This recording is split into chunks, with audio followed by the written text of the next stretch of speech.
Shalom jemaat yang dikasih oleh Tuhan. Dalam episode kali ini kita belajar satu topik firman Tuhan yang saya beri judul adalah terlena. Terlena. 2 Samuel 11 ayat 1 dan ayat 3, pada pergantian tahun, pada waktu raja-raja biasanya maju berperang, maka Daud menyuruh Yoab maju beserta orang-orangnya dan seluruh orang Israel. Mereka memusnahkan Bani Amon dan mengepung kota Raba, sedang Daud sendiri tinggal di Yerusalem. Lalu Daud menyuruh orang bertanya tentang perempuan itu. Singkat cerita, dia lihat ada orang perempuan cantik sedang mandi. Dan Daud tertarik. Daud menyuruh orang itu bertanya tentang perempuan itu. Dan orang berkata, itu adalah Batsheba binti Eliam, istri Uria orang Het itu. Oh, kita sangat tahu kisah ini ya. Daud dan Batsheba. Wow. Yang akhirnya membuat Tuhan marah gitu ya. Nah, tidak biasanya sikap Daud yang seperti ini, di mana panglimanya saja yang maju berperang, dia sendiri tertidur pulas. Padahal waktu Daud menari-nari dengan budaknya, ya, dia membawa tabut perjanjian, dia berkomitmen untuk ringan sama dijinjing, berat sama dipikul dengan seluruh tentaranya. Dia sudah berkomitmen.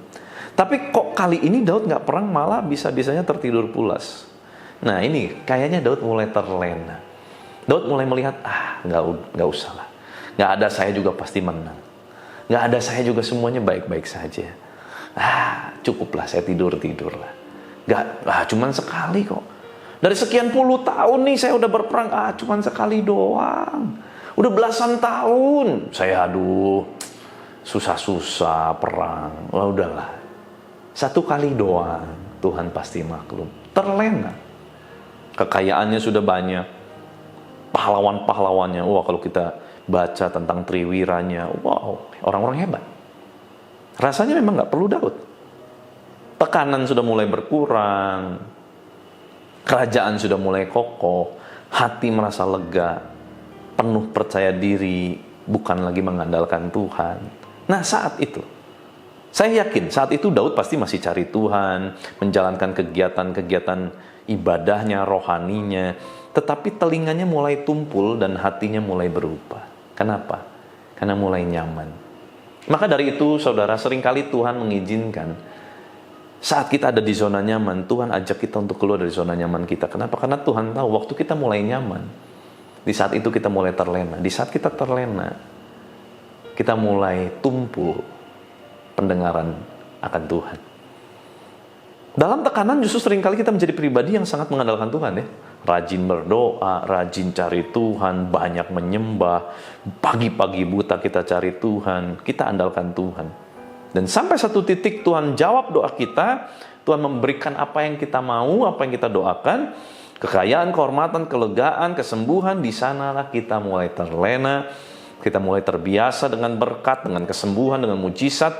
Sekalipun kita mungkin masih baca Alkitab, masih berdoa, tapi hati kita tidak lagi di sana, pikiran kita sudah di tempat lain, menyembah hanya menjadi liturgi harian, ibadah pun tidak ada lagi greget sama Tuhan.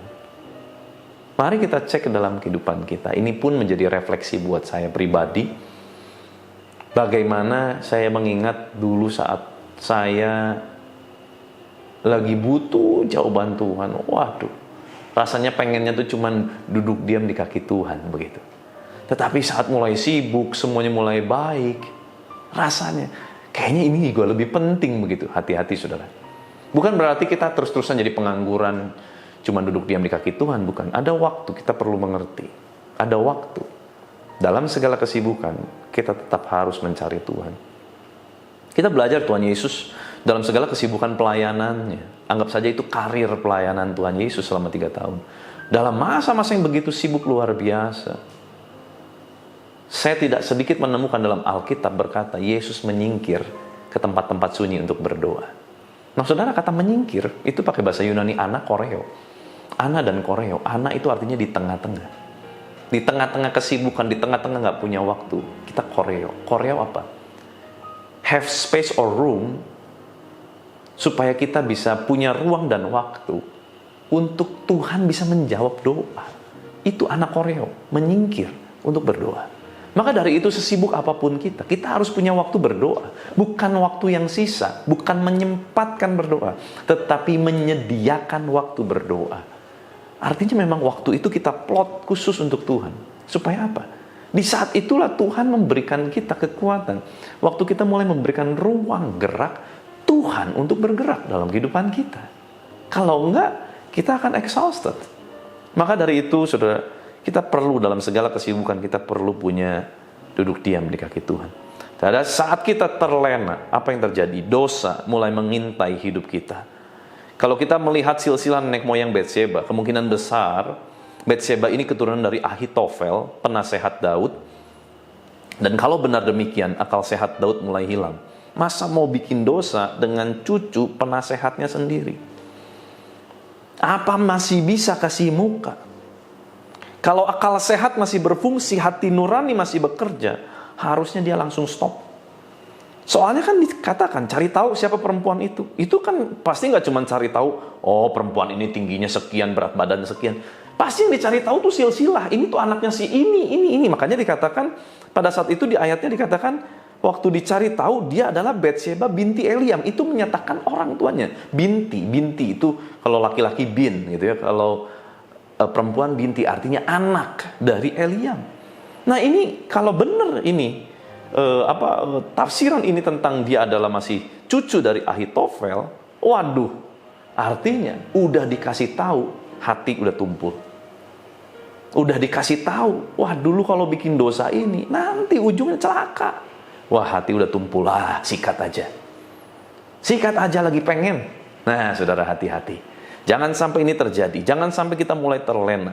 Nurani mulai menjadi tumpul. Telinga tidak lagi tajam mendengar suara Tuhan.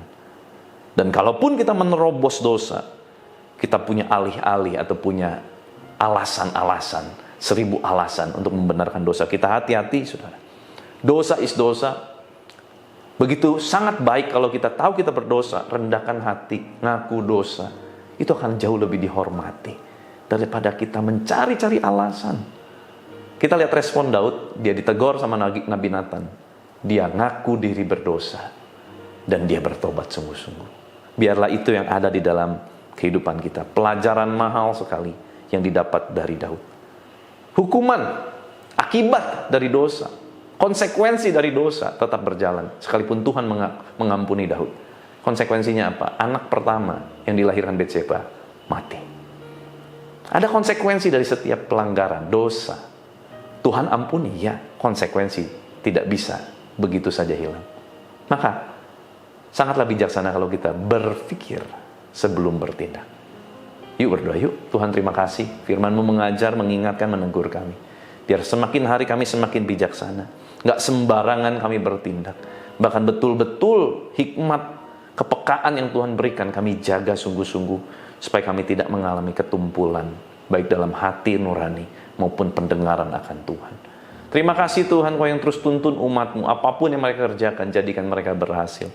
Lembutkan hati yang keras, sembuhkan yang sakit, balut setiap luka-luka hati dari kekecewaan-kekecewaan umat-Mu. Tuhan, jamah umat-Mu. Di dalam nama Tuhan Yesus, kuasa kehidupan, kuasa kebangkitan Kristus mengalir memerintah atas kami. Haleluya. Amin. Tuhan Yesus memberkati.